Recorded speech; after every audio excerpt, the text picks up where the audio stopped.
Hey everybody, welcome back. So in the last lecture, I introduced us to the space of lattices and the Siegel formula.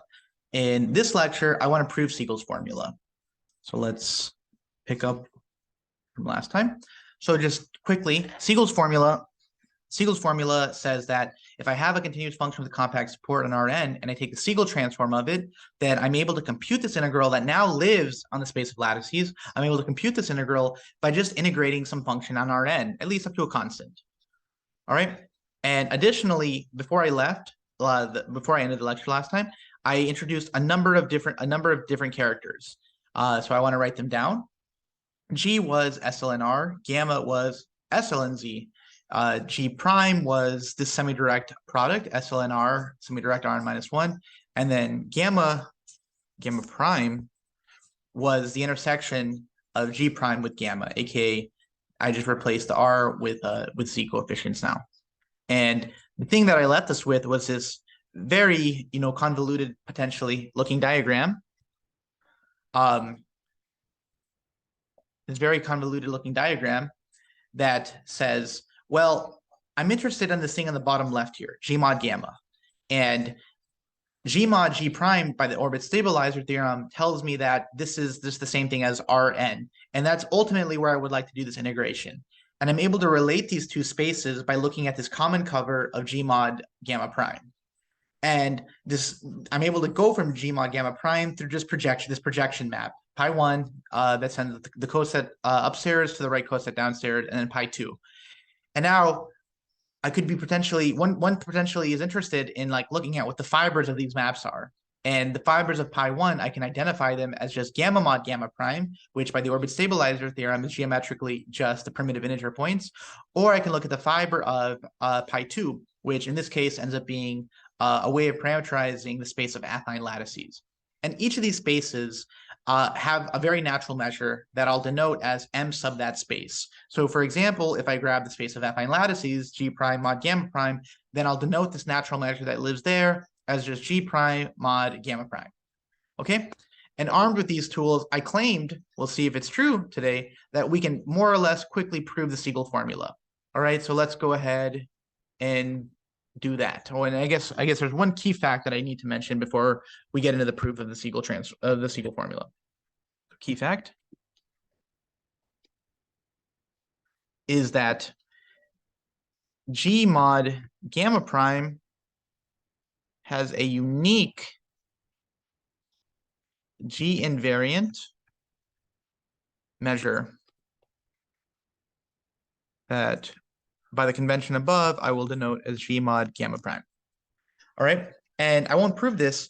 I'll leave this as an exercise, but you should follow what I do in the sequel, which what I'll do in step 1 and what I'll do in step 2. And it'll essentially follow from the uniqueness of Haar measure on SLNR. And then the other caveat to keep in mind is that this word unique is only unique up to scaling. But let's agree to kind of pick a normalization, say, of the space of lattices, G mod gamma prime. And this normalization is going to fix a normalization on the rest of the spaces. So I'm when I say unique, I am honestly meaning unique now. Okay, so let's go ahead and prove. Let's prove the Siegel formula. Proof. This is step 1. I think there's four hopefully easy steps that we can kind of follow. And it'll be by defining auxiliary functions that almost look like what we're doing with the Siegel transform. So I'll define phi 1 from continuous functions upstairs meaning this diagram here that I'll show us one more time. I will generally call this thing right here upstairs. And then downstairs, I hope will be obvious from the context, namely whether I'm going with pi 1 or whether I'm going with pi 2. All right, so here I'm going to go with pi 1, and that's why I'll call this map right here phi 1. This is going to go into continuous functions of G mod gamma, namely the image of pi 1, by the following formula. So if I have a function upstairs and I want to integrate and I want to see how it evaluates to something downstairs, I'll take an element of something downstairs. And how do I want to evaluate this? I want to evaluate this over the cosets, over the fibers.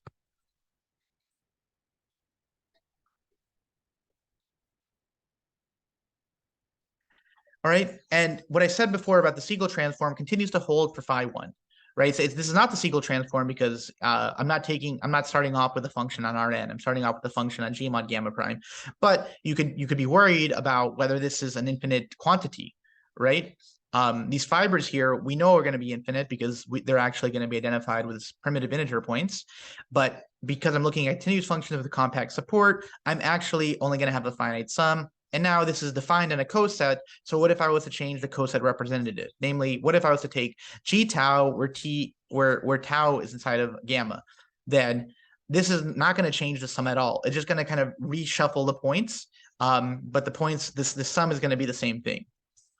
Okay, so I'll define this transform from upstairs to downstairs and a measure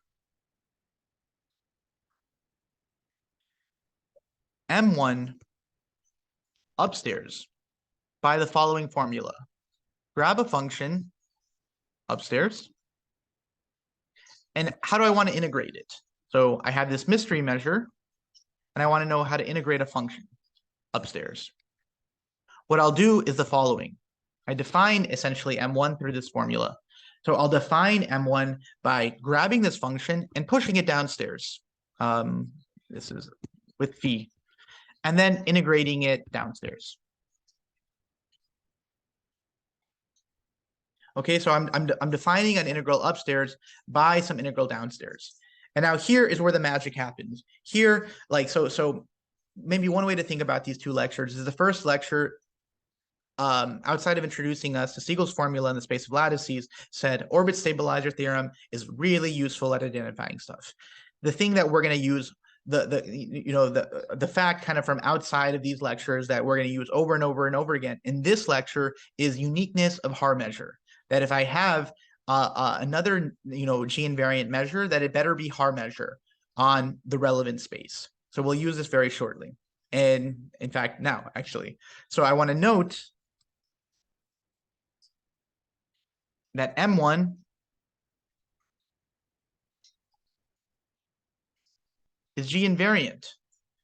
Essentially, since mg mod gamma is, right? And so I encourage you to write out this formula. I encourage you to actually evaluate F, precompose it with some group element, see what it looks like on the right-hand side of this formula, and then utilize a G invariance of Haar measure on G mod gamma to say that we actually didn't change this sum at all. All right. But now if I combine this observation, this G invariance, then the key fact tells me which key fact? This key fact, that upstairs I have a unique G invariant measure. So this key fact is going to tell me that this unknown measure that I've defined upstairs is actually very well known. This is just the measure on G mod gamma prime. Okay, and I'll just repeat this exact same process now, but for pi 2. So step 2, similarly define phi 2 from continuous functions of compact support upstairs to continuous functions of compact support downstairs, but in the other direction, namely with everything with pi 2, defined by, well, if I eat a function and I want to evaluate it on something downstairs, how should I do this? I should do what I did earlier. Namely, I should just like, I will do what I did earlier. Earlier, I just kind of summed it over the coset space. And I knew it was a sum because this coset space, gamma mod gamma prime, is discrete, right? Geometrically, it's just primitive integer points. So I'm going to do the same thing, but now I'm going to realize that actually this coset space, if I integrate it over the fibers, this coset space is not going to be discrete. It's some continuous group, namely the space of affine lattices. And so I'll replace the sum with an integral. But it's other than that, it's the exact same thing. I just integrate over the fibers, where integration in step 1 is with respect to counting measure, and integration here in step 2 is with respect to this natural measure that lives in space of affine lattices.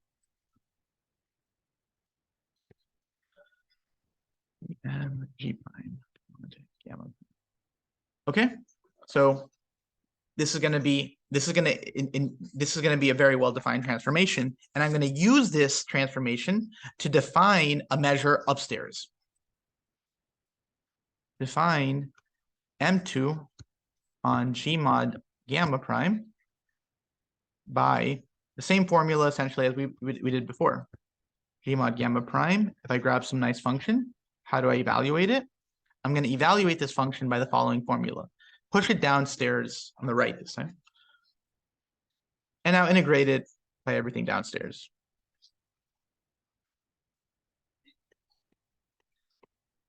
All right, so this function right here, as before, is going to be G invariant.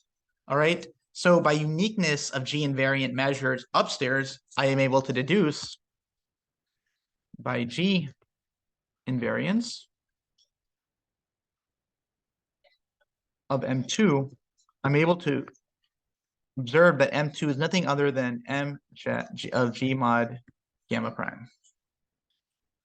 Okay, and so now step 2 is essentially a repeat of step 1, and now step 3 is going to put these two steps together. So step 3.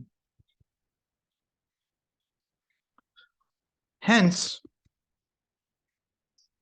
for a function that lives upstairs, I could do one of two things to it. All right, I could push that function downstairs on the left to G mod gamma prime by summing over the cosets or integrating over cosets with respect to counting measure, if you prefer. dm G mod gamma. But step 1 is going to tell me that this is nothing other than G mod gamma prime of f of G gamma prime with respect to the unique measure up there. And then I can play the exact same game. I could have, instead of pushing it, with pi 1, I could have pushed this map with pi 2 and then integrated over the fibers.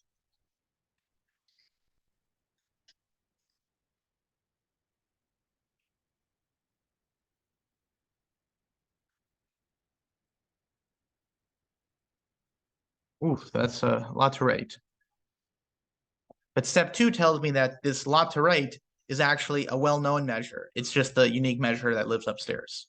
Okay, and so these crazy formulas, remember, this is exactly phi1 of f from step 1, and this is exactly phi2 of f from step 1.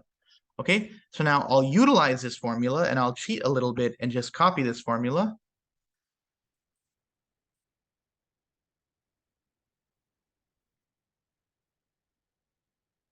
Inside of step 4.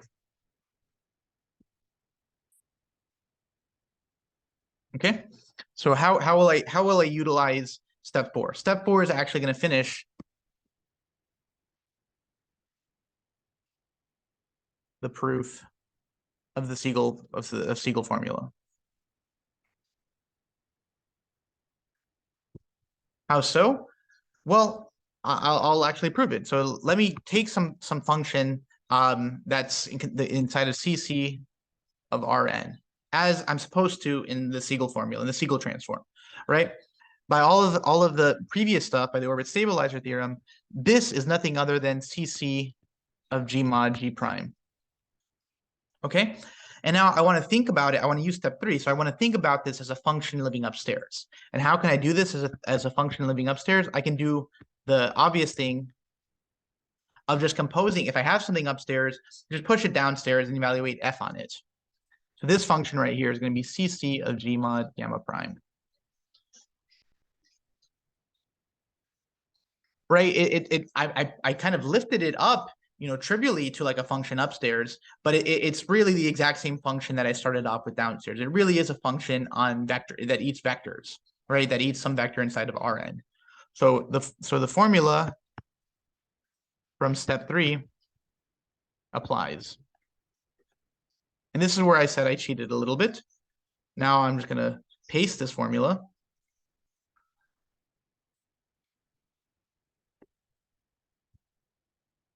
And then erase some of the not necessary things. And I'm not applying this formula to f, right? I'm applying this to this formula f composed pi 2. F composed pi 2. f composed pi 2, right? Where f composed pi 2 is really just this function that is eating vectors. Okay? And so now what do I want to realize with this formula? I want to realize that, by construction, this function is constant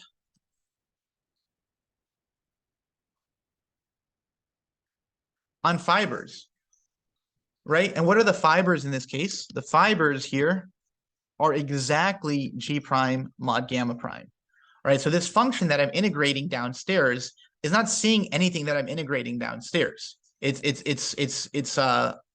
not realizing that there's like the kind of that I could be potentially be pushed by something inside of G prime mod gamma prime. So this entire formula, I'm able to just rewrite it as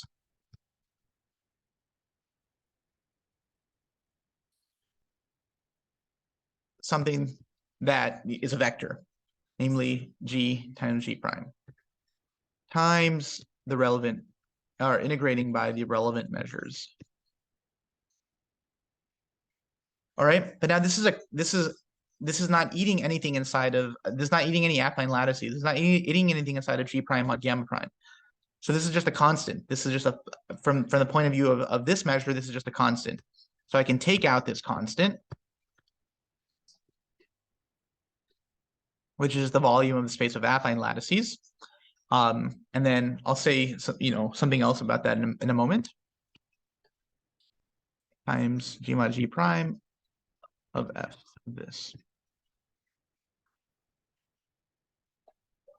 Okay. All right, and so now what I'll kind of say about this is the constant that I wrote down earlier. This constant only depends on n right here, and is given by the measure of this, the volume of the space of affine lattices with some normalization. And in fact, since I'm looking at unimodular lattices, this is actually just going to recover the volume of SLN minus 1R mod SLN minus 1Z. Okay, and the last thing I want to point out is we started this entire construction by realizing with the orbit stabilizer theorem that G mod G prime is nothing other than Rn. So all of this coset right here is just a vector, and that the measure that lives on Rn is just G invariant measure that lives on Rn is just G of Lebesgue of Rn of E. Okay, so that's me kind of unwinding the right-hand side. Now let me unwind the left-hand side a little bit and try to understand what this formula is saying here. Okay, so F right here eats vectors, right? This fiber is telling me what kind of vectors to eat. It's telling me to eat primitive lattice points. All right, and so now what is a function? What is a transformation that I know that says, hey, just eat primitive lattice points? Well, this is exactly the Siegel transform. So this entire inside right here, I can just rewrite it as the sum of V inside of Zn prim of G of V, and then I keep the outside integral the same. And just like I said, I would finish. We were able to finish it. Right on the left-hand side, we have the Siegel transform, and then we're integrating it over the space of lattices. What we've kind of done is use this common cover G mod gamma prime to lift this as to something upstairs. And now I can relate, now that I've lifted it to something upstairs and use uniqueness of Haar measure, essentially, I'm able to push this back down through pi 2 and say that it's giving me the exact quantity that I wanted. Okay. So thank you very much for your time.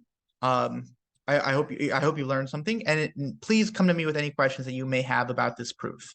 I like these lectures because they really did introduce us to like a number of very common characters in this field. And so in spite of the fact that this kind of like diagram looks like complicated, once you kind of internalize the diagram, it really does all of the heavy lifting for us. Okay. So thank you very much, and we'll talk soon.